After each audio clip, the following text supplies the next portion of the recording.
Plot 10 वर्षापूर्वी 550 कोटी याची व्हॅल्यू होती. आज किती असेल ही आपण काढू शकता व्हॅल्यू. पण ह्या प्लॉटसाठी, फक्त ह्या प्लॉटसाठी मुख्यमंत्र्यांनी भाजपच्या आमदाराला 21 लाख प्रतिवर्ष 21 lakhs पर इयर ह्या किमतीवर गिफ्ट देण्यात आलेली आहे. हे आपल्या सर्वांना माहिती आहे. 3 प्लॉट्स मुंबईतले महत्त्वाचे म्हणजे जुहूमधले आणि हा इकडचा प्लॉट हा मुख्यमंत्र्यांच्या मित्राला, प्रायव्हेट ट्रस्टला, भाजप आमदाराला दिलेला आहे. तसंच पाहायला गेलं तर दुसरं एक ज्याचा आम्ही आज कडून विरोध करत आहोत, आज कोर्टात देखील केस सुरू आहे.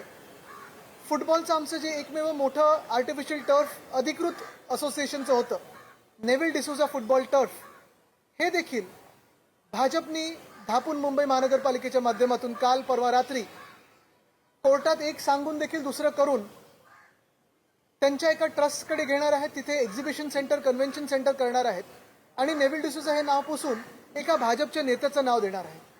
नेव्हिल डिसूजा कोण होते जर आपण विचारलं तर गुगल जरी केलं तरी आपल्याला कळेल नेव्हिल डिसूजा यांचा जन्म गोव्यामध्ये झालेला, नंतर मुंबईत राहायला आले ते आणि आपल्या देशासाठी, भारतासाठी ऑलिम्पिक्समध्ये हॅट्रिक मारणारे फुटबॉलर म्हणजे नेव्हिल डिसूजा ही त्यांची ओळख आहे. ते देखील ग्राउंड घेतात.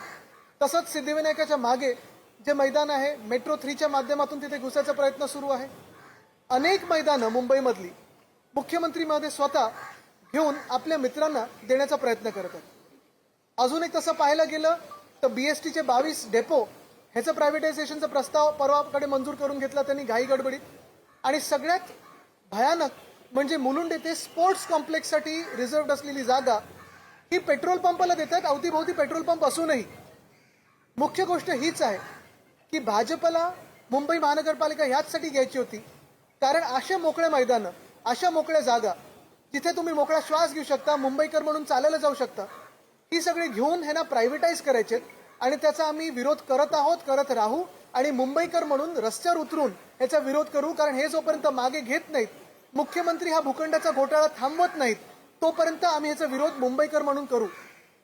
आज आपल्या माध्यमातून मी सर्व मुंबईकरांना विनंती करत आहे की ह्या आंदोलनाचा पहिला टप्पा म्हणून येत्या रविवारी संध्याकाळी 5 वाजता रंगशारदाच्या समोर नेव्हिल डिसूजा फुटबॉल टर्फ जिथे आहे तिथे आपण सर्वांनी, प्रत्येक पक्ष असेल, जात पात धर्म सगळं काही बाजूला ठेवून तिरंगा हाती घेऊन पुन्हा एकदा मुंबईसाठी एकत्र येणं गरजेचं आहे. मी इतर सगळ्या नागरिकांशी बोलत आहे, सगळ्या ALMशी बोलत आहे, NGOशी बोलत आहे, स्पोर्ट्स क्लबशी बोलत आहे आणि खास करून जसं मी सांगितलं कुठेही पक्षाची आयडेंटिटी नाही, कुठच्याही पक्षाची आयडेंटिटी नाही, तर मुंबईकर म्हणून, मुंबई प्रेमी म्हणून, स्पोर्ट्स लव्हर म्हणून आम्ही सगळे एकत्र येत आहोत. ह्याच्यात माझं बोलणं स्थानिक लेवलवर काँग्रेसशी देखील झालेलं आहे. वर्षाताई असलमजी यांच्याशी बोलणं झालेलं आहे, त्यांनी पाठिंबा दिलेला आहे. माझं बोलणं अमित ठाकरेंसोबत झालेलं आहे, मनसेने देखील ह्याच्यात येण्यासाठी सहमती दिलेली आहे.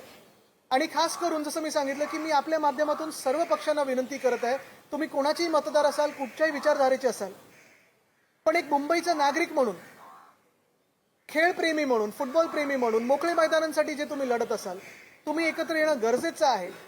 हा लढा आपल्याला सुरू करायला लागेल ना तर मुख्यमंत्री महोदय प्रत्येक भूखंड आणि हा घोटाळा करत भूखंड हा त्यांच्या मित्रांच्या घशात टाकल्याशिवाय थांबणार नाहीत. आपल्याला हे रोखायलाच लागणार, थांबवायलाच लागणार आणि हा लढा आजपासून सुरू होत आहे. याच्यावर काही प्रश्न असतील तर आपण विचारू शकतो. शाटमांनी सुद्धा पत्र लिहिलं होतं की मैदान त्या संस्थेला देऊ नये किंवा त्या आमदारांना देऊ नये. भाजपमध्येच यामध्ये विरोधाभास होता. असं असताना सुद्धा मुख्यमंत्री मंजूर करतात. बघा, जर भाजपचे मुंबईचे अध्यक्ष ह्यांचं जर मुख्यमंत्री ऐकत नसतील तर मग हा नक्की अंतर्गत वाद आहे की नाटक चाललेलं आहे हे देखील आम्हाला सांगणं गरजेचं आहे.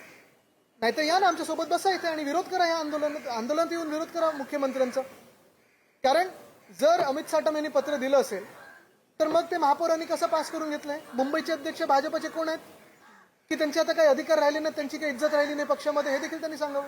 आवाहन करता या रविवारी मी सांगत आहे प्रत्येक मुंबई प्रेम्याने आणि ज्यांना ज्यांना ओपन स्पेस वाचवायची आहे आणि ह्या खास करून ओपन स्पेस वाचवायचे आहेत आणि मुख्यमंत्र्यांच्या निर्णयाचा विरोध करायचा असेल त्यांनी तिथे यावं.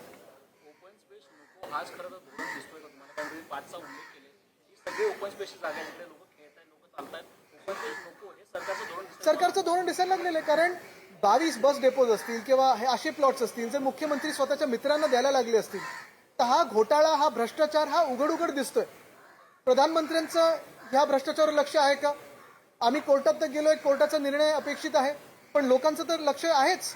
आणि मग हा घोटाळा नेमकं तुम्ही कशासाठी करताय? ही घाई गडबड कशासाठी? आणि माझ्या कानावर जे आलेलं आहे, मुख्यमंत्र्यांनी महानगरपालिकेला आदेश दिलेले आहेत की पुढच्या 15 दिवसात ह्या सगळ्या भूखंडाचं श्रीखंड खाण्यात त्यांना मोकळीक द्यावी.